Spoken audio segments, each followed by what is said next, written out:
프로젝트 1260, 오늘은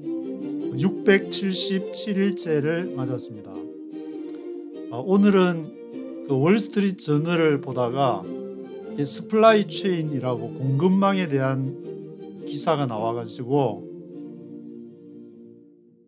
지금 대한민국이 계속 이제 경상수지 적자를 보면서 앞으로 또 이렇게 수출로 이렇게 먹고 사는데 그 공급망 서플라이 체인이 어떻게 되는지를 한번 같이 공부해 보면 좋을 것 같아서 월스트리트 저널 기사를 한번 쭉 읽어보면서 또 제가 들었던 얘기를 같이 한번 생각해 보는 시간을 갖도록 하겠습니다. 지금 기사는 4월 24일자로 나왔는데 서플라이 체인이 지금 재편이 되고 있다. 새로 이제 New Era of Global Trade, 세계 무역의 새로운 시대가 도래를 하고 있다면서 영국에 있는 이렇게 네슬이라는 그 회사에서 로봇이 작업을 하고 있는 사진을 싣고 있습니다. 그래서 지금 이제 미국에서도 제조업을 이제 바깥 타국으로 이렇게 보내는 옵쇼링을 했다가 다시 리쇼링을 하고 또 이제 중국에 있는 것을 다시 제3국이나 뭐 다른 프렌들리 쇼링이라고 하는데 그런 현상들이 옵쇼링, 리쇼링, 프렌들리 쇼링, 많은 쇼링이 일어나고 있는데 그 중에 하나가 이제 오토메이션, 자동화를 통해서 로봇이 미국에서도 많이 도입을 지금 하는 추세로 미국의 지금 제조업 비율이 16%인데 얼마나 또 미국에서는 인건비가 높으니까 얼마나 뭐 미국에서 제조업을 반도체하고 뭐 이렇게 활성화시킨다고 하는데 어디까지 갈지는 지켜봐야 될 문제지만 이 자동화가 지금 진행되고 있는 것이 서플라이 체인에 변화를 주고 있다. 그래서 글로벌 서플라이 체인이 본격적으로 시작된 것은 2020년에 이제 팬데믹을 통해서 시작이 되었는데 이게 사람들은 뭐 한 1, 2년 지나면 이제 back to normal 할 수 있겠지. 3년이 지났으니까 돌아가지 않겠냐 하지만 여기에서 보시는 것처럼 프로덕트 쇼티지, 물건이 모자라고 포트 바틀넥스, 항구는 지금 이제 병목 현상이 빚어지면서 shipping disruptions, 이렇게 운반하는데 물류 계통에도 물류 시스템에도 문제가 생기고 있다. 그래서 3년이 지났지만 새로운 New Era of Stability was on the horizon, 새롭게 정착될 안정적인 스테빌리티를 맞게 되는 것은 저 수평선 너머로 아득하다는 그런 의미인 것 같은데, 그래서 한 전문가가 이제 뉴욕의 페더럴 리저브 뉴욕 연방은행 연방준비의 말을 인용을 하면서 글로벌 서플라이 체인 프레즈 인덱스라고 있는데 이 서플라이 체인이 얼마나 잘 움직이는지 지수,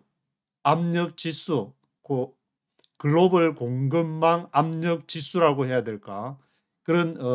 인덱스를 2월 달에 한 것을 이렇게 언급하면서 다시 컨벤셔널하게 돌아가는 것이 아니다. 컴플레이선트라는 단어를 쓰면서 서플라이 체인이 다시 이 백투 노말로 돌아갈 수는 없을 것이다 라는 그런 전망을 하고 있습니다.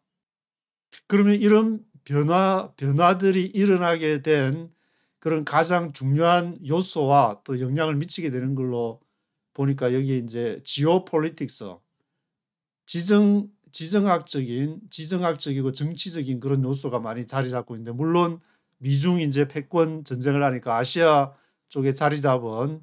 중국과 그리고 미국을 한 또 축으로 하는 블락화가 이미 진행이 되고 있는데 그런 문제가 지오폴리틱스라는 문제가 대두되기 때문에 그 사이에 가장 많은 지오폴리틱스의 영향을 받는 것은 대한민국이 아닐까라는 생각이 들었습니다. 그래서 이런 대한민국은 과거에 이제 여기 로 머티리얼즈 원자재를 받아가지고 매뉴팩처링 가공을 해가지고 디스트리뷰션 공급을 하게 되는 그런 중간 생산자의 역할을 했지만 지금 이제 중국에게 대부분 다 넘어가 버리고 오히려 이제 중국에 대해서 마이너스가 되는 그런 상황이 지금 빚어지고 있는데 이것을 어떻게 극복해 나가야 될 것인가 그런 문제를 생각해 봐야 될 그런 시점이 된 것 같은데 그래서 요 표가 이제 그 패드를 FRB 뉴욕에서 한 그 공급망 압력 지수 프레저 인덱스라고 볼 수가 있는데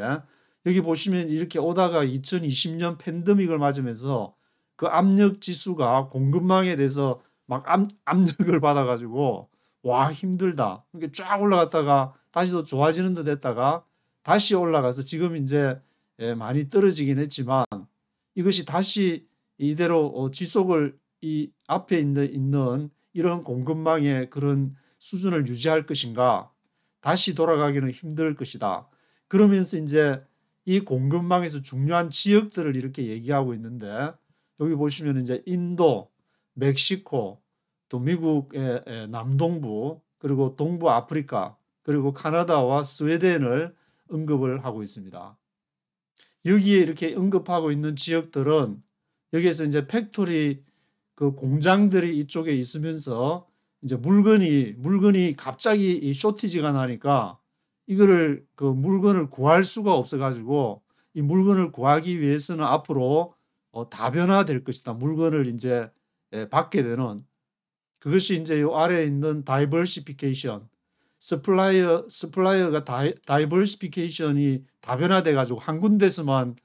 받는 것이 아니라 여러 군데서 자원을 확보해야 되는 자원 전쟁이 벌어지는 것이고 지금 이제 생각나는 것이 이제 한국도 리튬 같은 경우에도 지금 칠레하고 볼리비아, 아르헨티나 거기에서 앞으로 이제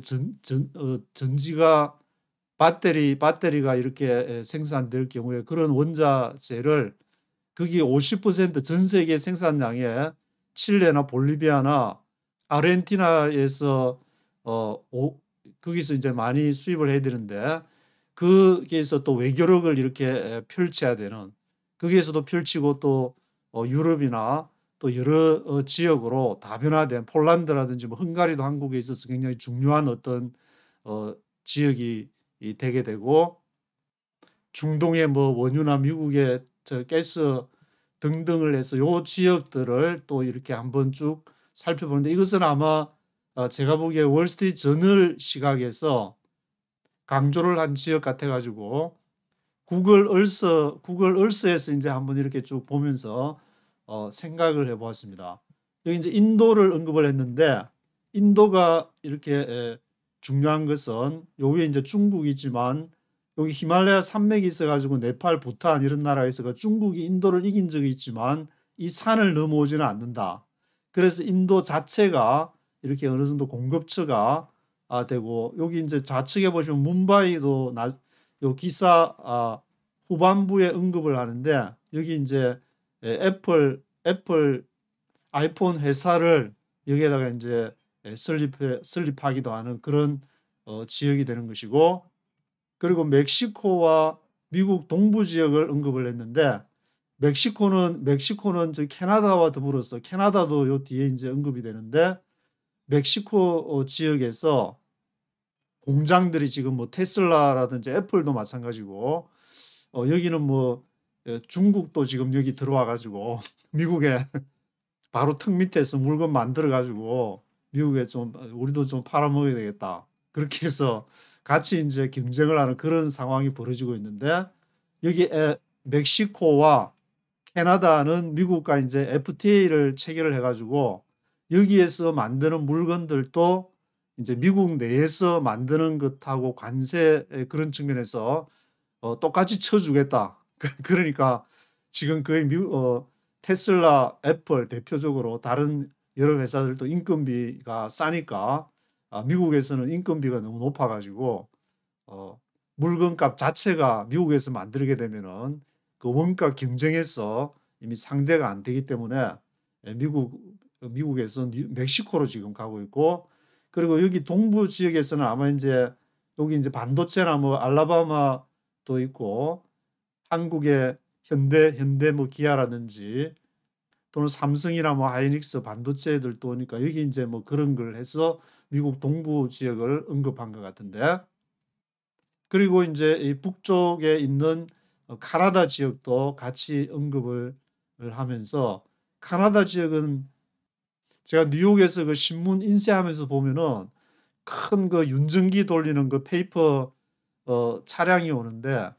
그 엄청난 페이퍼를 싣고 다 카나다에서, 카나다가 이제 싸기 때문에 원목이 있고 하니까 그렇게 오는 것을 보게 되는데, 카나다 그리고 아프리카 동부 쪽을 언급을 하고 있는데, 아프리카 동부 쪽은 제가 이렇게 대충 그려보니까 요 이제 부근이 아닐까라는 생각이 들었는데, 지금 수단에서 여러 가지 정치적인 문제들이 민간 정부를 쫓아내고 권력을 잡은 군인 1이 넘버 1, 넘버 2, 넘버 1과 넘버 2가 다투면서 지금 사람들이 많이 고통을 당하고 있는 곳이 바로 수단인데, 이쪽 지역이 바로 이제 여기 이제 지중해하고 이집트가 여기 있으니까 이집트 수에즈 운하로서 지중해하고 페르시아만이 연결되고 있는데, 그쪽하고 이렇게 무관하지는 않은 것 같아. 그리고 앞에 IMF 세계 경제 전망 보고서를 보여드렸는데, 거기에도 보면은 리비아 지역과 에티오피아 지역의 경제 성장이 생각보다 높은 성장을 예상을 하고 있는데, 그것도 무관하지 않은 것 같은 게, 아마 여기 이제 지중해부터 페르시아만을 거쳐서 이런 서플라이 체인의 그런 어떤 구상하고도 연결된 것이 아닌가. 물론 지금 이제 사우디아라비아하고 이란하고 서로 화해를 하면서, 여기 이제 예멘이 이란 편에서 후티 반군이 여기 사우디를 밑에서 아래쪽에서 계속 괴롭히고 있다가, 여기 예멘도 이제 잠잠해지고 하면은 이쪽 전체 지역이 나중에 어떤 서플라이 이 공급하는 데 있어서 위험 요소가 좀 사라지게 되는 것이 아닌가. 수단도 뭐 좀 지나고 나면은 또 변화가 있지 않을까. 그런 거시적인 측면에서 이 아프리카 동부 지역을 월스트리트 저널에서 언급을 하고 있게 됩니다.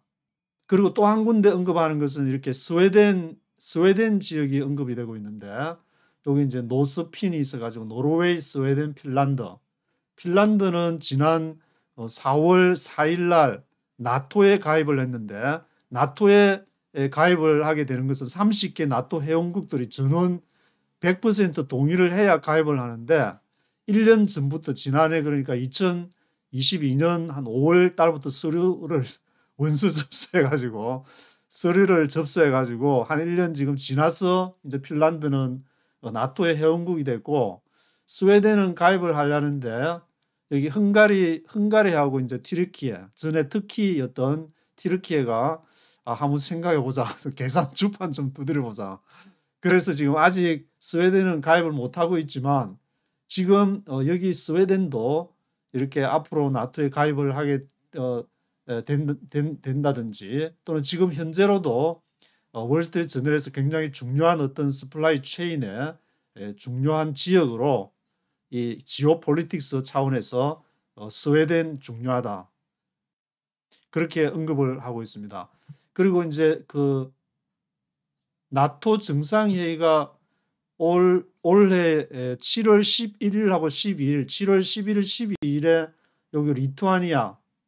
여기 이제 구소련으로부터 제일 먼저 독립한 LR이 에스토니아, 라트비아, 리투아니아 여기 있는데, 여기 리투아니아에서 또 오는 7월 달에 나토 정상회의, 이 스웨덴, 핀란드가 가입했으니까 뭐 31개 정상들이 모여가지고 또 의논할 것 같은데, 그러면은 야 스웨덴 바로 옆에 있는데 좀 앞으로 잘해보자, 이 같이 스웨덴 끼워주면은 또 우리가 얼마나 또 큰 혜택을 보면서, 이렇게 서플라이 체인 무역로라는 것은 항공모함이 뒤에서 지정학적으로 군사적으로 뒷받침이 돼줘야 되니까 우리 든든한 나토가 좀 힘 좀 실어주자. 그러면 또 스웨덴도 가입하게 되지 않을까, 그런 뭐 생각도, 그래서 스웨덴을 언급했는지, 하여튼 월스트리트 저널에서 이 스웨덴도 이 서플라이 체인에서 중요한 지오폴리틱스, 중요한 지역으로 언급을 하고 있습니다. 그래서 이러한 서플라이 체인의 변화는 집에 하우스홀드 락다운 됐고, 그다음에 팩토리 셧다운되고 집이 락다운되니까 공장도 그냥 셧다운돼 버리고 그래서 물류 시스템, 트랜스포테이션 네트워크가 많은 문제를 가져왔다.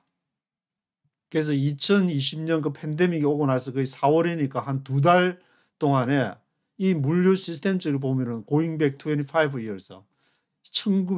1995년도 제가 미국 올 당시에 그 시스템으로 돌아가게 돼버렸다. 2020년부터 다시 시계를 돌려가지고 그때부터 다시 시작 그런 상황이 됐다고 지금 언급을 하고 있습니다. 그래서 이제 여기 보면은 we certainly are not back to normal, not back to normal, back to normal 이제 얘기하지 마라. 이제 그걸로 돌아갈 수가 없다. 이미 a lot of things have changed. 너무 많은 것이 바뀌어가지고 이미 이제 블록화로 접어들었고 그리고 뭐 옵쇼링에서 리쇼링하고 프렌들리 쇼링하고 중국에서 이제 여러 공장도 막 바뀌고 유럽과 중국과 미국과 일본과 여러 이제 그런 경제적인 어떤 상황, 서플라이 체인의 변화, 다과 블락화가 이미 진행되어 가고 있는 상황에서 다시 옛날이여 노래를 아무리 불러도 그걸로 돌아갈 수 없는 상황이 됐다. 그래서 이제 월스트리트 저널에서는 전망하는 것이 앞으로는 diversifying supply sourcing 이런 물건을 어디서 땡겨 와야 되는데 한 곳에서 땡겨 온다는 것은 너무 위험을 초래하게 되니까 이것을 다각화시켜야 된다. 미국도 이제는 중국에서만 물건을 땡겨 올 수가 없으니까 이제 다양하게 물건을 땡겨 오겠다. 우리 미국에서도 공장을 져가지고 직접 우리가 제조업 16%에서 뭐 20%까지 끌어올리는 계획인지는 모르겠지만 그 끌어올리고 한번 해보겠다. 그런 상황이어서 여기 이제 애플 같은 경우에는 여기 인도 쪽에 이렇게 애플 아이폰 뭐 공장 같은 거 만들었다 그러고 메텔 인컴퍼니라고 나오는데 이거는 멕시코에 그리고 여기 뭐 또 다른 회사들이 있으면서 미국 마켓을 겨냥을 하고 있다. 여기는 even Chinese manufacturer, even 중국 공장까지도 멕시코 미국에 바로 턱 아래에다가 중국 공장을 지어가지고 미국에다가 물건을 이렇게 팔아먹으려고 그렇게 공장을 이렇게 짓고 있는 중이다. 그리고 이러한 그 서플라이 체인의 큰 변화 중에서 가장 큰 것으로 biggest shift, the changes mark the biggest shift가 된 그런 상황으로 이제 2001년도에 중국이 이 WTO 세계무역기구 월드 트레이드 오르가니제이션에 가입하게 된 거. 그 당시에 우리 클린턴 형님께서 힘을 써가지고 여기 이제 중국을 여기다가 세계무역기구에다가 가입을 하면서 큰 어떤 이제 새로운 ushered 밀어넣었다. ushered in a new era of globalization. 글로벌라이제이션에다가 밀어넣음으로 인해서 큰 변화를 초래했다. 클린턴 형님이 그 대통령으로 이렇게 취임하실 때 제가 96년도에 그 워싱턴 와가지고 97년도에 취임을 할 때 저도 어떻게 생겼는지 얼굴을 좀 보려고 여기 앞으로 쭉쭉 이렇게 갔는데 취임하는데 한 맨 앞에까지는 못하고 앞쪽에는 의사가 놓여 있는데 뒤에 이제 이 사람들이 쭉 구경하고 있으니까 그 바로 뒤에서 이렇게 앞에는 또 너무 많은 사람이 있어가지고 한 2개 그때 잘못됐으면 카메라에 잡힐 뻔했는데 그래서 그 당시로 이렇게 지금 서플라이 체인이 제가 클린턴 얼굴을 보러 갔던 그 당시 상황으로 백투 1996를 했다. 그래서 이 그림은 이제 인도 뭄바이에 애플 공장에 있으면서 사람들이 이렇게 인도 사람들이 아주 박수 치면서 좋아하는 그런 그림을 이렇게 뭄바이에 이제 애플 공장 오픈했다 그러니까 좋아가지고 그런 사진을 실으면서 이제는 moving away from single sourcing 한쪽에서만 물건을 땡겨올 수는 없다. 한쪽에서만 땡겨올 수는 없다. 여러 곳에다가 물거나 급하면 또 급한 대로 이렇게 땡겨올 수 있는, 여기 이제 프로큐어먼트 디시전 했는데, 프로큐어먼트 디시전 하면은 구매 결정을 이제 이렇게 빨리 해서 오토메이션, 거기다가 이제 자동화 시스템이 돼 있으니까 물건을 여러 군데서 해놨다가 땡겨올 수 있는 프로큐어먼트 디시전을 할 수 있는 그런 시스템으로 가야 된다. 그래서 앞으로 이 서플라이 체인 자체가 어떤 식으로 변화될 것이냐, 이게 이제 파이낸셜 임팩트, 재정적인 어떤 충격에 따라서 플랜티 오브 리던던시는 반복이 된다는 것인데, 많은 반복이 생겨날 수가 있다. 이쪽이 잘못될 수도 있고, 그러면은 한두 개만 하겠다, 두 개 다 서플라이 체인을 원재료를 공급을 받지 못할 경우에 큰 난관에 직면하니까 플랜티 오브 리던던시 인 더 네트워크에 반복적으로 이렇게 비상시를 대비해 가지고 프로큐어먼트 디시전을 할 수 있는 그런 구조로 가야 될 것이다. 그래서 이제 중국으로부터 이제 떨어져서 프렌들리 쇼링이라고 하는데, 주변으로 가더라도 이것은 지금 시작일 뿐이다. 다시 이제 뭐 중국하고 미국하고 화해를 해서 할 수도 있겠지만, 언제 그렇게 될지는 또 뭐 한참을 지나야 될 수도 있으니까, 가능성을, 세상이 어떻게 변할지는 알 수는 없지만, 이제 그 회사들이 companies가 still trying to figure out how this works. 이것이 서플라이 체인의 변화가 중국으로부터 프렌들리 쇼링을 하는 것이 어떻게 변화갈지는 아무도 모른다. God knows. 하나님만이 아신다. 그렇게 얘기를 하고 있습니다. 그래서 이런 서플라이 체인의 변화가 리스크가 있는 반면에 거기에 대한 이제 보상도 있다고 봐야 되는데, 그러면 어떤 리스크를 감수하고 또 거기에 대한 보상은 무엇인가? 많은 회사들이 굉장히 힘들다, 그런 이렇게 소싱을, 물건을 어디서 땡겨올지 소싱 스트레이티지스, 그 구매 전략이라든지 그런 것을 하는 것이 쉽지가 않다, 지금 상황에서. 그런 코스트도 많이 들어가는 것이고, 앞으로 이제 퓨처 디스럽션스, 장래에 또 불안의 요소도 될 수 있는 것이고, 그러나 이 변화는 체인지 다전트 해번 오버나잇, 밤새 일어나는 것이 아니라 서서히 알게 모르게 하룻밤 자고 또 한 달, 두 달 지나면서 서서히 발생을 하게 될 것이다. 그리고 이제 월스트리트 저널이 존슨앤존슨 같은 메드테크, 의료 기술업체, 이런 헬스케어 프로덕트를 담당하는 이런 업체들도 지금 이제 팬데믹을 영향을 통해서 어떻게 이것을 공급할 것인가, 글로벌 액세스 투 라이프 세이빙 메디신 앤 이퀴먼트, 생명과 관련된 그런 약품들은 있어야 되고 집에 뭐 상비약도 있어야 되고 하니까, 이런 존슨앤존슨이 요즘에 이제 수를 다 가지고 회사 또 뱅크럽시 하겠다는 그런 것도 기사에 나기도 했는데, 그래도 많은 중국 사람 10억, 인도 사람 다 합쳐서 뭐 2, 30억 되는 사람들한테 상비약 하나씩 팔아도 어마무시하니까, 그런 이렇게 글로벌 액세스 그런 문제도 언급을 하고 있고, 거기에 따른 이제 새로운 레귤레이터리 디스클로저, 새로운 이제 규칙에 대해서도 얘기하는데, 이 규칙에서 지금 월스트리트 저널에서 언급하고 있는 것은 탄소가 지금 대한민국에서는 탄소가 뭐 하는 것이냐, 라이터 불 켤 때 하는 것인가, 이렇게 탄소에 대해서 굉장히 좀 이렇게 감각이 떨어지는 것 아닌가, 대한민국을 지켜보고 있으면 그런 생각이 좀 들기도 한데, 이 탄소에 대해서 강조를 하면서 미국에서는 지금 여기 이제 Security and Exchange Commission이라고 SEC, 아주 이제 주식 정권 투자할 때 정권거래위원회라고 번역을 하면 좋을 것 같은데, SEC라고 많이 나오게 되는데, 이것이 이제 어떤 그중 조정 역할을 정권에 문제가 생길 때 어떤 기업에 뭐 그런 문제들 SEC에서 관장을 하는데 여기서 규칙을 하는데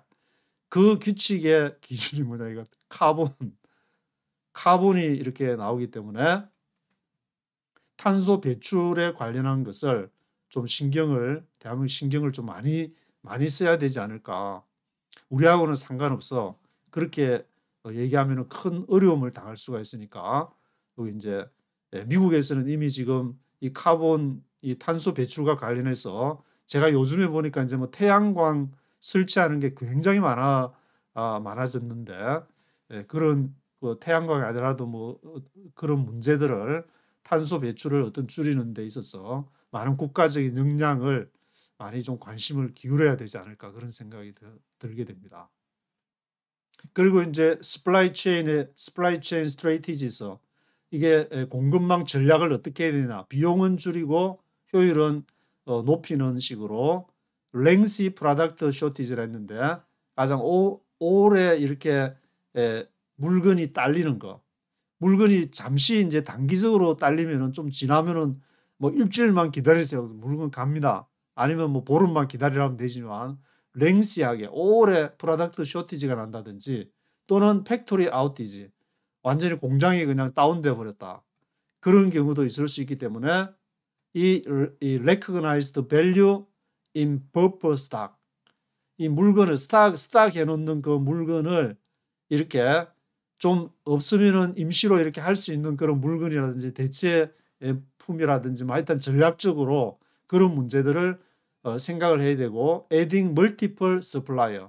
다양하게 물건을 땡겨올 수 있는 서플라이 업체들을 생각을 해줘야 된다. 그래서 이제 여기서 이제 마지막으로 the most important lesson 이게 교훈을 이제 생각해 보면서 팬데믹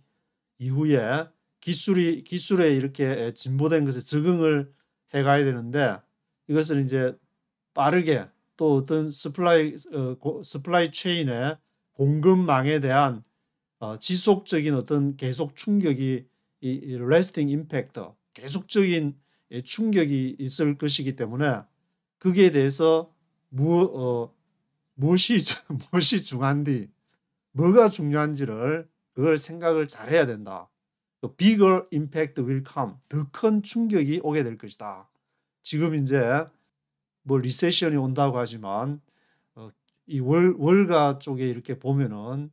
JP 모건의 뭐 제이미 다이몬 그 CEO 되시는 분부터 해가지고 큰 거 온다, 큰 거 온다, 준비해라, 조심하라 계속 그런 글을 흘려 내보냈는데